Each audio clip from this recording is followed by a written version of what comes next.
ဒီကောင်လေးဟာစာတင်ကြားချင်းကိုဆွဲလန်းသူ့ကျောင်းမှာ3 လကြာပျော်ရွှင်စွာနေခဲ့တယ်။ဒါပေမဲ့တနေ့မှာဆရာကသူ့ကိုကျောင်းစရိတ်ပေးဆောင်ဖို့မဟုတ်ရင်ကျောင်းကထုတ်ပယ်မယ်လို့ပြောခဲ့တယ်။သူ့ဖခင်ကအလွန်ဆင်းရဲလွန်းလို့3 လလုံးမပေးဆောင်နိုင်ခဲ့ဘူး။အစားအစာမရှိတဲ့ရက်တွေမှာတော့အသက်ရှင်ဖို့အတွက်ရွှွန့်တွေစားရတဲ့အထိဆင်းရဲခဲ့ကြတယ်။ကောင်လေးဟာကျောင်းကနေတိတ်လေးထွက်ခွာလာခဲ့တယ်။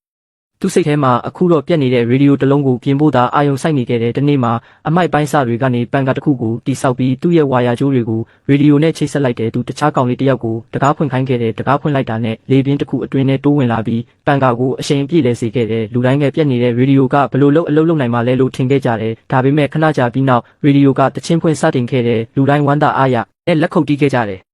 ကောင်လေးရဲ့အသိပညာဟာမယုံနိုင်စရာပဲသူ့ရဲ့တွေးခေါ်ပုံကတခြားသူတွေနဲ့မတူခဲ့ဘူးဒါပေမဲ့သူပိုကြီးမြတ်တဲ့အရာတစ်ခုခုကိုလှုပ်ချင်ခဲ့တယ်သူ့ရွာမှာနှစ်ပေါင်းများစွာမိုးခေါင်နေခဲ့တာရေရှားပါပြီးတီးနှံတွေခြောက်သွေ့နေခဲ့တယ်ဒီနေ့မှာကောင်လေးကရေဒီယိုကိုသူ့အဖေစီယူလာပြီးပန်ကာနဲ့ချိတ်ဆက်လိုက်တယ်ရေဒီယိုကပြန်လှုပ်ခဲ့တယ်သူရှင်းပြခဲ့တယ်အဖေဒါကစွမ်းရင်နည်းနည်းလေးရှိတဲ့ပန်ကာမော်ရာငယ်လေးပါဒါကရေဒီယိုကိုစွမ်းရင်ပေးနိုင်တယ်ဒါပေမဲ့ကျွန်တော်ကစွမ်းရင်ပို့ထုတ်ဖို့ပိုကြီးတဲ့ပန်ကာမော်ရာကိုတိဆောက်ချင်တယ်အဲ့ဒါဆိုရင်ရေဆွဲထုတ်ပြီးကျွန်တော်တို့ရဲ့တီးနှံတွေကိုကဲတင်နိုင်မယ်နဲ့ဒါပေမဲ့သူ့အဖေကနားမလည်နိုင်ခဲ့ဘူးကောင်းလေးကမော်တာတိဆောက်ဖို့သူ့ရဲ့စပိန်လိုအပ်ကြောင်းပြောလိုက်တဲ့အခါသူ့အဖေဒေါသထွက်လာခဲ့တယ်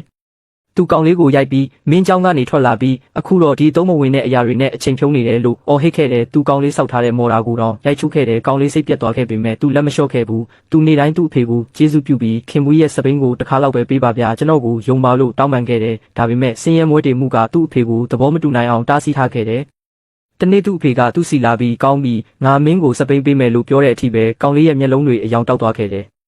သူပြောခဲ့တဲ့အဖေကျွန်တော်ကိုတစ်ခါလောက်ပဲယုံကြည်ပေးပါကျွန်တော်ခင်မွေးရဲ့ယုံကြည်မှုကိုမဖျက်ဆီးဘူးလို့ကတိပေးပါတယ်ကျွန်တော်တခြားသူတွေနဲ့မတူပါဘူးတဲ့သူ့အဖေနောက်ဆုံးသဘောတူခဲ့ပြီးစပိန်ကိုဖျက်တောက်လိုက်တဲ့ကောင်လေးကမော်ရာတစ်ခုကိုအမြန်တိဆောက်ပြီးရေပိုက်ကိုရေတွင်းထဲကိုချိတ်ဆက်လိုက်တဲ့သူ့အဖေနဲ့ရွာသားအချို့ကတစ်သားတိုင်ရှည်တွေကိုမျှော်စင်တစ်ခုလိုထောင်ပြီးစပိန်အစိပ်ပိုင်းတွေနဲ့ချိတ်ဆက်ထားတဲ့အေယာမပန်ကာကိုတက်ဆင်ခဲ့ကြတယ်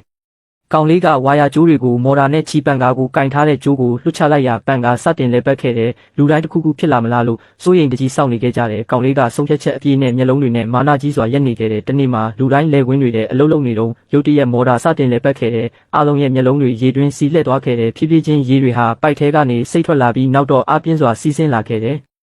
ရွာသားတွေအားရဝမ်းသာအော်ဟစ်ခဲ့ကြတယ်ပထမဆုံးအကြိမ်ဖြစ်သူ့ဖေကသူ့ကိုတင်းတင်းကြပ်ကြပ်ပွေ့ဖက်လိုက်တဲ့ကောင်းလေးစိတ်ကူးရင်ခဲ့တဲ့အရာကိုသူ့အမှန်တကယ်ဖြစ်မြောက်စေခဲ့တဲ့ရေတွေလေကွင်းတွေနဲ့စီးဝင်တီးနှံတွေပြန်လဲရှင်တန်လာပြီးမျောလင်းချက်ဟာရွာကိုပြန်ရောက်လာခဲ့တဲ့အဖေကသူ့သားကိုမာနအပြည့်နဲ့ကြည့်လိုက်ပြီးကောင်းလေးဟာအဲ့ဒီနေ့မှာအမှန်တရားတစ်ခုကိုသက်သေပြခဲ့ပါတယ်အသိပညာဟာလူသားတဦးပိုင်ဆိုင်နိုင်တဲ့အကြီးမြတ်ဆုံးစွမ်းအားဖြစ်တဲ့အဲ့ဒါနဲ့ဆိုရင်ကမ္ဘာလောကကိုတောင်အောင်နိုင်ပါတယ်